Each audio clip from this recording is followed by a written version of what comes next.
Okay, so make sure you guys are following along. I think the best way to do this is just go through them one by one. I'm going to go quick, all right?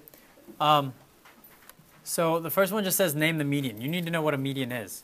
A median goes from a vertex to the opposite side's midpoint, okay? So if I was drawing a median from here, I might draw it from W straight over to U. That's just about a median. But anyway, that's not an option. It just says name a median. Is it RW? R to W? No, not at all. Is it S to V? S to V? No. Is it Q to T? Q to T? Yeah, look, vertex to the middle of another side. So we know it's the middle because we know this side is equal to that side. So that's the median. Does that make sense?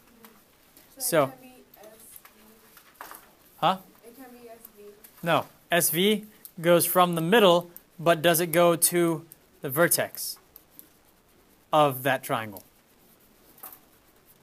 So a median has to go from the vertex to the midpoint. Okay. Name an angle bisector. An angle bisector simply has to bisect an angle, right? That's all it has to do. So RW. RW, does this line, RW bisect an angle? No. No. Does QT bisect an angle? QT. Not necessarily. Does SV bisect an angle? No. SV. No. Does RU bisect an angle? Yes. It says this angle is equal to that angle. RU bisects that angle.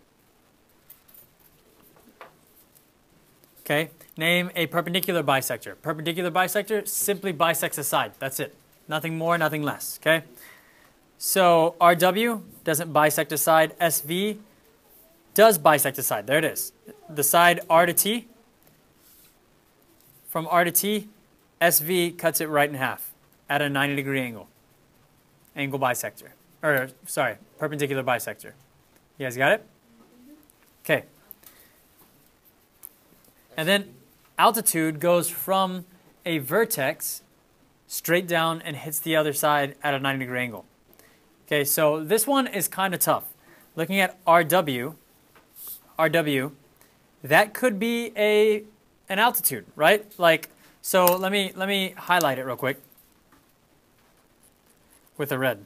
Let's look at this triangle. Okay, if I look at that triangle like this, does that look like an altitude? It goes from the vertex of that triangle straight down, hits at a 90-degree angle. Does that make sense, guys? I mean, and if you look at the other options, like RW, okay, so RW we think is. We'll just put a line next to it or something. We think it is. R to P, RP doesn't hit at a 90-degree angle. Q to T doesn't hit at a 90-degree angle. R to U does not hit at a 90-degree angle. We could maybe assume that that's 90, right? Sorry. We could maybe assume that this is 90, but we don't know it for sure, okay? So the only one that really works is R to W. Okay, you guys good on that? All right, next section. Says for questions 5 through 7, refer to the figure to determine which is a true statement for the given information. Okay, so if FG is an altitude, again, it's all about just knowing the vocabulary. What does an altitude do? It goes from a vertex straight down and hits the opposite side at what? 90 degrees. So if FG is an altitude, that means that's 90 degrees. Does it look like it's 90 degrees? No, but it is if it's an altitude, right? So FG is an altitude. Okay, so then what can we conclude? DGF is a right angle. Yes. Do y'all see that? Look, let's start again. If FG is an altitude, that means, and unfortunately I'm going to have to, I guess I'm just going to write on this. If FG is an altitude, that is 90 degrees. It doesn't look like it, but that by the definition of altitude, that's what an altitude is, right? It goes from the vertex, straight down, hits at a 90-degree angle. Claire, you following? Okay, so DGF, that's talking about this angle, is a right angle. Yes? So to get altitude, it has to be a right angle. It has to be a right angle. You guys understand that? Are there any questions on it? So it's A. Yeah, so it's A. All right, let's look at the next one. FG is a median. FG is a median. Okay, what qualifies a certain segment as a median? A what? So yeah, it goes from the vertex. And then it cuts the other side in half. So if FG is a median, then G to D has to be the same as E to G, right? So D to G is the same as G to E. FG is an angle bisector. Okay, well, if it's an angle bisector, that means it's bisecting this. So the angle EFG has to be the same as GFD. EFG is the same as DFG. Does that make sense, guys?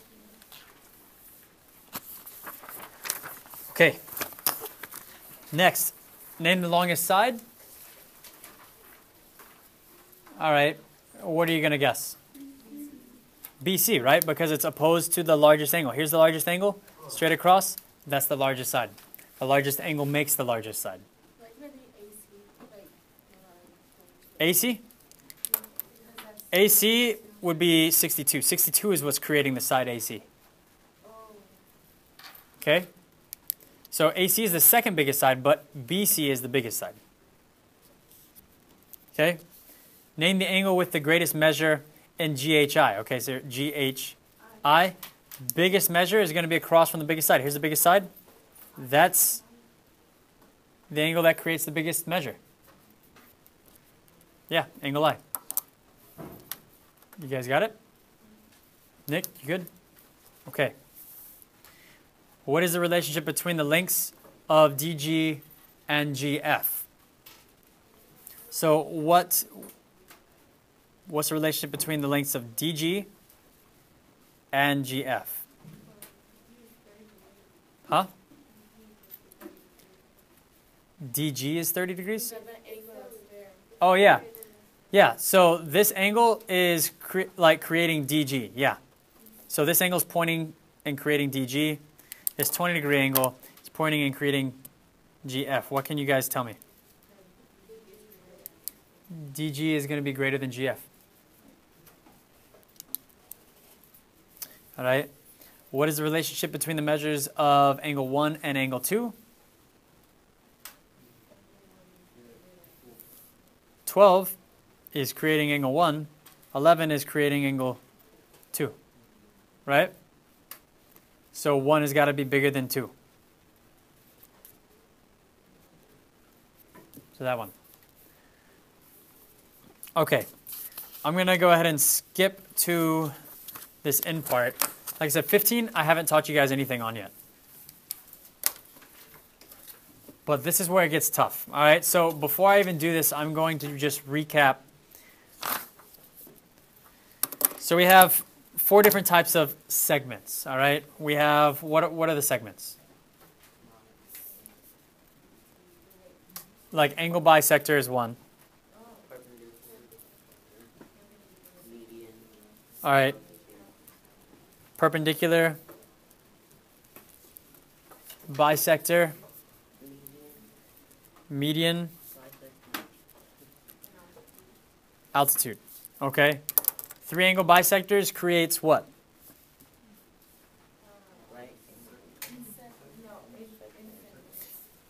Angle bisector creates an end center. Perpendicular bisector creates a circumcenter. Median creates a what? And then does anybody remember the altitude one? Orthocenter. Okay.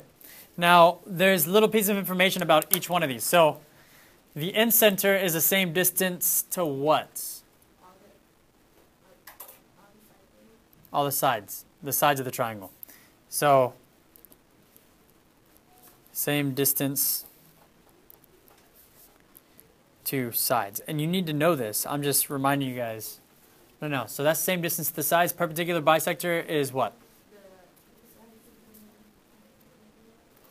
It's same distance to something. Yep, 2 vertices. Or the angles. Yep.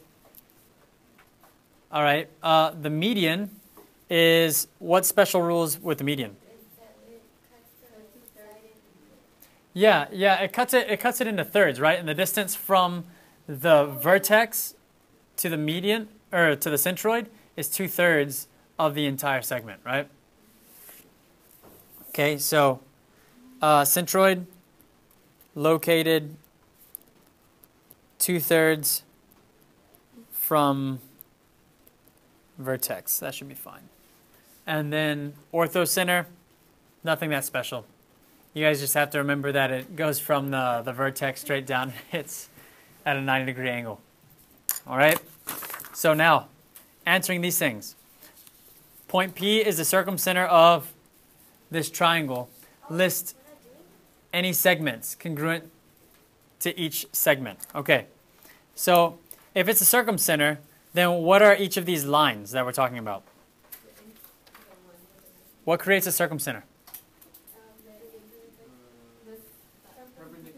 Perpendicular bisector. So there's a perpendicular bisector, that's perpendicular bisector, and that's a perpendicular bisector, creating that circumcenter. Okay? So that means this equals this equals this, and this equals this, because they're perpendicular bisectors, right? So it says, which segments are congruent to BT? TC. What about AP? Distance from A to P is the center point.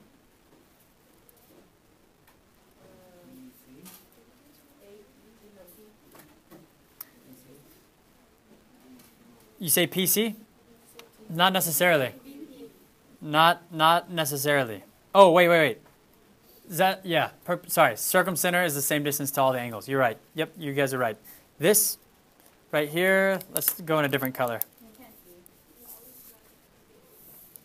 I was right at an angle? Is that what you were thinking? Yeah. So all those have to be the same. So AP, so is congruent to CP, which is congruent to BP.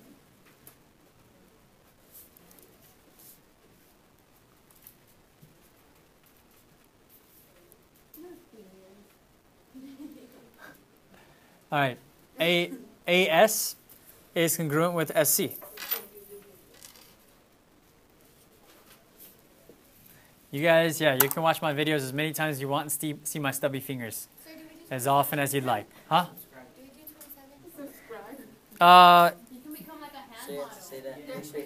Well, we might be able to figure it out. We'll talk through it in a second. But it says, all right, next one. In CDE, U is a centroid. What do we know about the centroid? Yeah, it's a 2/3 thing. Okay, so what you're doing is you're just going to break it all into thirds. And you know that U to K is 12, so that means that's 12 and that's 12. You know that E to M, E all the way to M, is 27, so what is the distance of each of the thirds? Yep. 9, 9, and 9. U to J is 3, so that means this is 3, and that's 3. And then now you've got all the information you could possibly need, and you could solve all this stuff. So C to U is 24. M to U is 9. J to U is 3. U to D is 6. C to K is 36. E to U is 18. Right? So once you've actually just wrote down all this stuff, it's taking these numbers and multiplying it by 2 or 3 or whatever you need. Are there any questions on that one, guys? Y'all understand it pretty well? Okay, and again, look, I just want to emphasize this one more time. The trick to getting both of these, they're not difficult, right? The trick is knowing the vocabulary. That's it. It's not like you have to really figure anything out. It's all there. You just need to know what it means.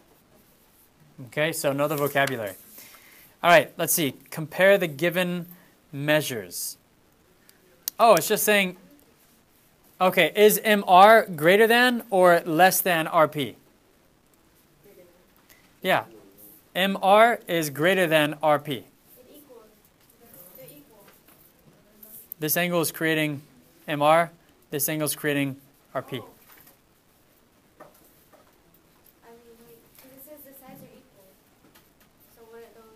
Well, no, these sides are equal. These sides are equal. But M to R, the sides are equal, but the angle that's creating this side is bigger than the angle that's creating this side. All right, I'm just going to actually end the recording.